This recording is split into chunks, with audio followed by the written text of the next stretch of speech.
بسم اللہ الرحمن الرحیم۔ السلام علیکم۔ آج کا ہمارا ٹاپک فرعون اور حضرت آسیہ کی شادی کی رات۔ آج کی ویڈیو ایک ایسی پاک باز خاتون کے بارے میں ہے جن کو ہمارے پیارے نبی حضرت محمد صلی اللہ علیہ وآلہ وسلم نے 4 عظیم عورتوں میں شامل کیا ہے۔ وہ 4 عظیم ہستیاں حضرت ختیجہ سلام اللہ علیہا، حضرت فاطمہ سلام اللہ علیہا، حضرت مریم سلام اللہ علیہا اور حضرت آسیہ سلام اللہ علیہا ہے۔ آئیں بات شروع کرتے ہیں فرعون کی شادی سے۔ فرعون مصر ریان بن ولید کی پوتی حضرت آسیہ کو شادی کا پیغام بھجوایا۔ یاد رہے ریان بن ولید وہی بادشاہ تھا جو حضرت یوسف علیہ السلام کے دور میں تھا، اور وہ حضرت یوسف پر ایمان بھی لایا اور اس نے حضرت یوسف کو عزیز مصر بھی بنا دیا۔ خیر، جب حضرت آسیہ کو فرعون نے شادی کا پیغام دیا تو ان کے والد اور حضرت آسیہ کو بھی ناگوار گزرا، کیونکہ فرعون مصر پہلے ہی دن سے ظلم اور بربریت کے لیے مشہور تھا۔ لیکن فرعون نے اپنی بادشاہت کے زور پر جبراً حضرت آسیہ سے شادی کر لی اور دھمکی دی کہ اگر یہ شادی نہیں کریں گی تو آپ کے والدین کو قتل کر دیا جائے گا۔ شادی ہونے کے بعد بھی اللہ پاک نے حضرت آسیہ کو فرعون سے محفوظ رکھا اور وہ آپ پر قادر نہ ہوا۔ اس بارے میں مفسرین لکھتے ہیں کہ شادی کی پہلی رات جب فرعون حضرت آسیہ سے ہم بستری کے لیے کمرے میں گیا تو اللہ نے اس پر نیند کا ایسا غلبہ ڈالا کہ وہ ساری رات ہی سوتا رہا۔ کچھ کتابوں میں لکھا ہے کہ اللہ نے فرعون کو نامرد کر دیا تھا جس وجہ سے وہ حضرت آسیہ سے صحبت ہی نہ کر سکا، اور بعض نے لکھا کہ فرعون ایک ایسی عجیب بیماری تھی کہ وہ طبیبوں نے اس کی ساری عمر صحبت سے منع کر دیا۔ دیکھا جائے تو یہ بھی حضرت آسیہ کی ایک طرح سے کرامت بھی ہے کہ اللہ نے انہیں کیسے فرعون کے ناپاک جسم سے محفوظ رکھا۔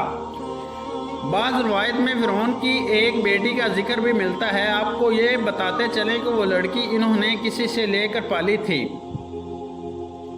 ایک رات فرعون نے خواب میں دیکھا کہ اس کا محل نابود ہو گیا ہے۔ وہ خوف اور وحشت سے اس کا پورا جسم وجود لرزنے لگا۔ اس نے نجومیوں کو بلا کر ان سے اپنے خواب کی تعبیر پوچھی۔ انہوں نے کہا کہ عنقریب بنی اسرائیل کا ایک بچہ تمہارے محل کو نابود کر دے گا۔ اس لیے فرعون نے حکم دیا کہ بنی اسرائیل میں جس کے ہاں بھی لڑکا پیدا ہو اسے فوراً قتل کر دو، لیکن اگر لڑکی پیدا ہو تو اسے قتل نہ کرنا تاکہ ان کی نسل باقی رہے۔ جب حضرت موسیٰ علیہ السلام پیدا ہوئے تو ان کی والدہ نے فرعون کے سپاہیوں کے ڈر سے حضرت موسیٰ علیہ السلام کو ایک صندوق میں رکھ کر دریا میں ڈال دیا۔ دریا سے ایک نہر فرعون کے محل کے پاس سے بہتی تھی۔ یہ صندوق بہتا ہوا اس نہر میں چلا گیا۔ فرعون نے حکم دیا کہ اسے محل میں لا کر کھولا جائے۔ جب صندوق کھولا گیا تو اس سے ایک خوبصورت بچہ نکلا۔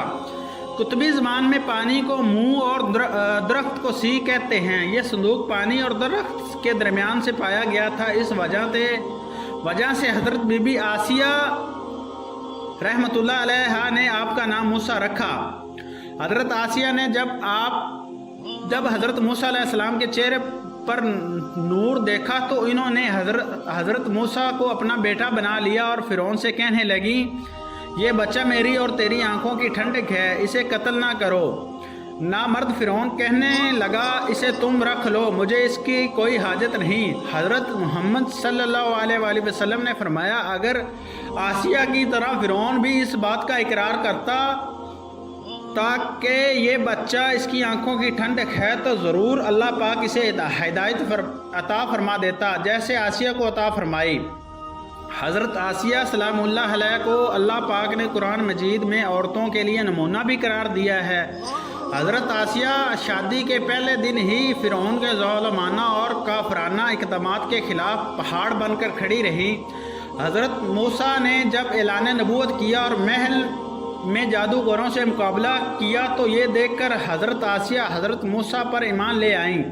ایمان لانے کے بعد کافی دنوں تک انہوں نے اس بات کو فرعون سے چھپائے رکھا، لیکن جب فرعون نے خدائی کا دعویٰ کیا اور لوگوں سے خود کو سجدہ کروانے لگا تو پھر حضرت آسیہ کھل کر میدان میں آ گئیں اور فرعون کے اس عمل کو سخت مخالفت کی جیسے ہی فرعون کو پتہ چلا کہ میری بیوی بھی موسیٰ کے خدا پر ایمان لا چکی ہے تو اس نے حضرت آسیہ پر ظلم ڈھانا شروع کر دیا۔ روز دن اور رات ان کو مختلف اذیتیں دینے لگا۔ فرعون جیسا کافر شور بھی ان کے ایمان کو متزلزل نہ کر سکا، لیکن فرعون نے بہت زیادہ کوشش کی تاکہ کسی نہ کسی طرح انہیں راہ راست سے منحرف کر دیا لیکن وہ ایسا نہ کر سکا، اور آسیہ بھی اس کی تمام کوششوں کو ناکام بنا کر صرف خدائے واحد کی عبادت میں مصروف رہیں۔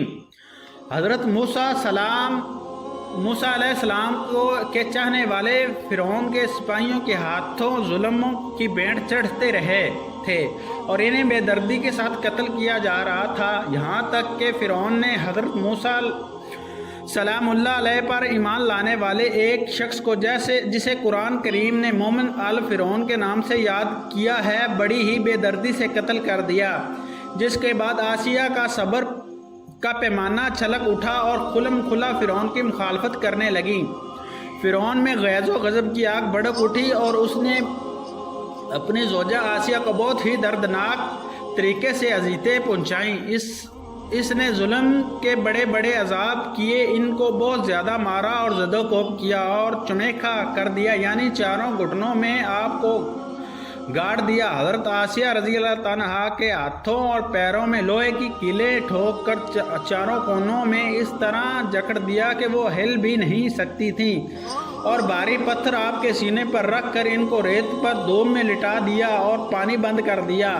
اللہ اکبر! ایک دفعہ ذرا سوچئے تو صحیح دوستوں کہ تن عورت اور ظلم اور جابر شوہر کا محل ہاتھوں اور پیروں میں کیلیں ٹھوک دی گئی ہیں، گرم ریت پر لٹایا ہوا ہے اور سینے پر ایک بھاری پتھر رکھ دیا گیا ہے، پھر بھی حضرت آسیہ سلام اللہ علیہا ایمان پر عزم و استقلال کے ساتھ ان مصائب کے باوجود قائم و دائم رہیں اور فرعون کے کفر سے خدا کی پناہ چاہی۔